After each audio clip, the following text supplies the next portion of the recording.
ছেলে ও মেয়েটা দুজনেই অপরিচিত ছিল।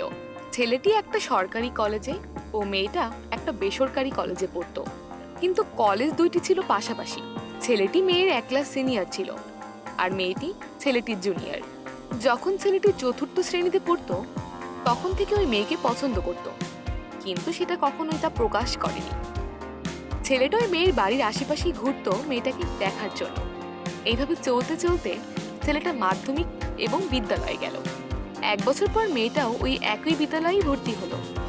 ছেলেটা প্রত্যেকদিন সকালে ওই মেয়েকে দেখার জন্য 6টায় যেত তার প্রাইভেটের রুমের পাশে, যেখানে একটা গলি রয়েছে। আর প্রত্যেকদিন বিদ্যালয় ছুটির পর মেয়েটার পিছনে যেত মেয়েটার বাড়ি অবধি। এভাবে চলতে চলতে মেয়েটা খেয়াল করলো সে প্রাইমারি লেভেল থেকে পিছনে যায়, কিন্তু মেয়েটা তেমন কিছুই মনে করেনি, কারণ তখন সে ভালোবাসা কি এগুলো বুঝতো না। এইভাবে ফার্স্ট ইয়ার সেকেন্ড ইয়ার শ্রেণী পার হলো।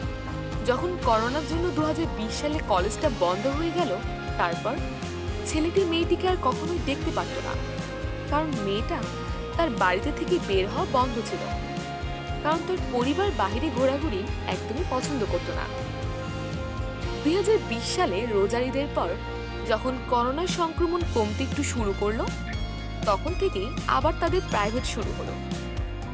প্রাইভেট শুরু হওয়ার 2 দিন পরই মেয়েটার একটা ছেলে ফ্রেন্ড তার কাছে এসে বলে যে, ফ্রেন্ড, তোমাকে একটা ছেলে ভালোবাসে, কিন্তু ও তো তোমাকে বলতে পারছে না, তাই আমাকে বললো তোমাকে বলতে।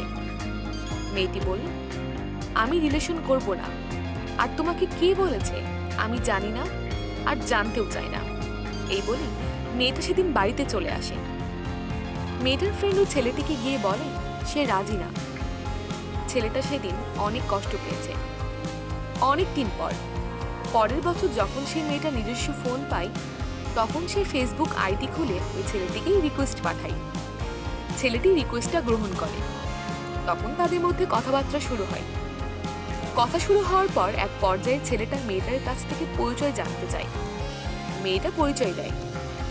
তখন ছেলেটা তাকে আবার প্রপোজ করে। তখন কিন্তু মেয়েটা সেটা গ্রহণ করে। তখন ছেলেটি মেয়েটার কাছ থেকে জানতে চাই যে 1 বছর আগে কেন তুমি আমাকে গ্রহণ করনি। মেয়েটি উত্তর দেয়, তখন তুমি বলনি। যখন ভালোবাসবে তখন তুমি নিজে এসে কেন বলনি আমাকে? আমি তো তাহলে তখনই রাজি হয়ে যেতাম। ছেলেটা বলে, আরে পাগল, তখন তো সাহস ছিল না। তাদের ভালোবাসা তখন থেকেই শুরু হয়, এখনো কন্টিনিউই চলছে। ভিডিওটি ভালো লেগে থাকলে লাইক, কমেন্ট এবং শেয়ার করতে ভুলবেন না। কমেন্ট সেকশনে জানাবেন আপনার মূল্যবান মতামত।